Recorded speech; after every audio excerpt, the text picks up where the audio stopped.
Kamusta mga ka-Adonis, mga kalingap? At bago ang lahat, mega love shoutout po doon sa ating pong kababayan, si ate, na atin pong na-meet kahapon dyan sa isang restaurant sa Abu Dhabi. At habang tayo po ay papunta ng work at naghahabol sa oras, nakita po natin si ate at napansin niya po tayo at napagkamalan niyang si Kalinga Prab.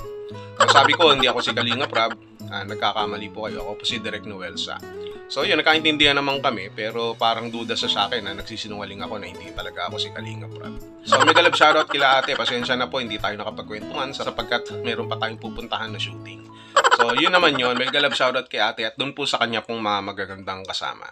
So ito pong ating pag-uusapan ngayon, if I'm not mistaken, ay doon sa aking nakaraang vlog, naitanong ko sa inyo kung may magbabalik man sa Kalingap, sino ang gusto ninyong makabalik?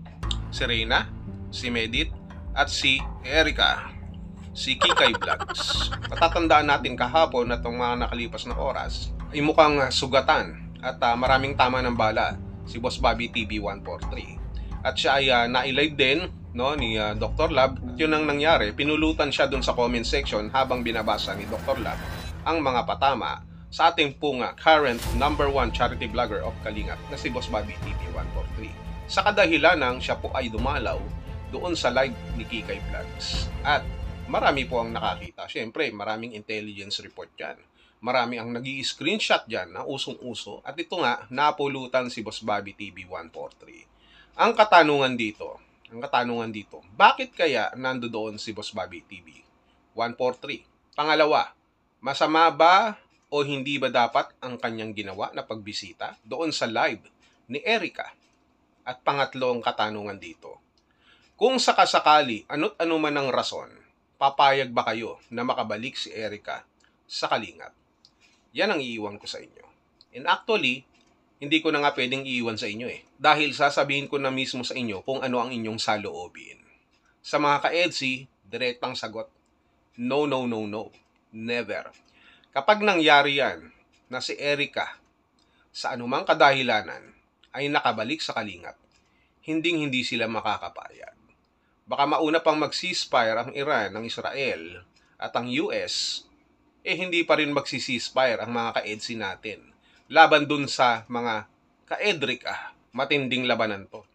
Pag nagkataon, mababash na naman ang marami sa atin. Pag nagkataon, iisipin nila, bakit kailangan pang makabalik yan?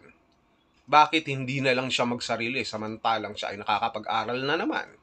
Meron ng business kahit papano. At siya ay vlogger din naman. So, sa tingin nila, wala nang point para ibalik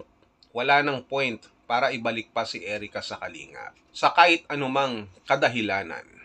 Yan po. Ako na ngayon ang nagsasabi. Sabihin man nating walang collab team si Erica. Mukhang hindi na talaga po pwedeng makabalik si Erica sa Kalingap sapagkat hindi nakakalimot ang mga supporters na nasaktan dun sa nangyari sa nakaraan. Lalo na sa mga maka-EDSI, ayaw na ayaw nila na masisira ang tambalan ni Wifey Beyonce at ni Papa Eds. Hindi sila papayag kahit na nandiyan lang si Erica at walang collab team o kung anumang involvement, hindi sila papayag. Hindi nila papayagan na kahit pangalan pa lamang mismo ni Erica ay makapasok sa Kalingap sapagkat ganun nila kamahal si Wifey Beyonce. Hindi papayag yang mga yan.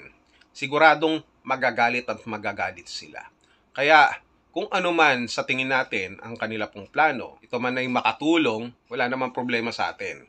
Pero titignan po natin yung effect nito, yung pagkatapos ng epekto ng ating pong desisyon kung sakasakali man. Sapagkat ang iisipin nila, hindi na kailangan ibalik pa si Erica sa Kalingap.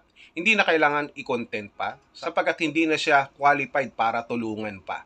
At mas marami ang mga dapat pang tulungan bukod kay Erica. Yun ay atin po lamang saloobin. At isa pa, yun na nga, hindi makakapayag ang ating pong mga ka-EDSI dahil maghahalo po ang balat sa tinalupan. Kita nyo naman, speaking of tinalupan, mukhang tinatalupan na nila ng buhay si Boss Bobby TV 143. Ang tanong nga dito kanina, sabi ko nga, nung una, bakit nandoon si Boss Bobby TV 143?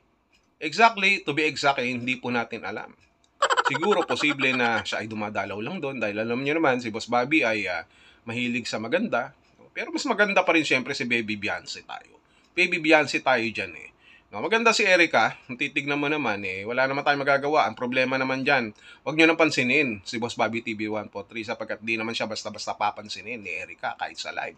Kahit pa magkapit-bahay sila sapagkat hindi naman gwapo si Boss Bobby TV 143. Kung ako pa, dumalaw dun sa live ni Kikay Vlogs ni Erica, ay baka magkandara pa sa pagbabalik sa Kalingap yan. Pag nagkataon ng love team namin, diri ka. Hindi naman nakakadiri. Ibig sabihin, direct at Erica, hindi diri ka. So, wag naman, 'di ba? I think there is no point for Erica to come back to Kalingap. Kung sino-sino man ang nakakausap niya, sila man ay magkakaibigan, ito ay nasa personal na lamang nila. Pero kung ibabalik, no, sa social media, sa community ng Kalingap, medyo alanganin. Ano? Hindi ko naman sinasabing totally na masama.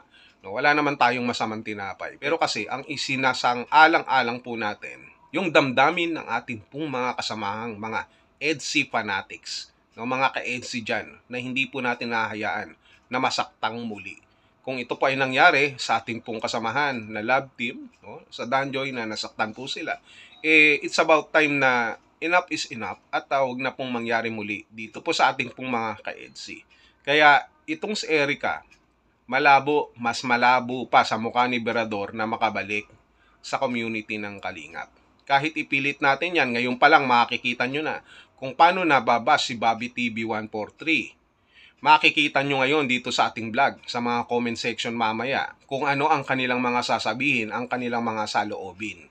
Dito pa lang sa mga live na ito, malalaman nyo na ang kasagutan kung dapat bang makabalik si Erica sa Kalingap. Actually, wala na tayong dapat pang pag-usapan dahil alam naman natin ang obvious na sagot.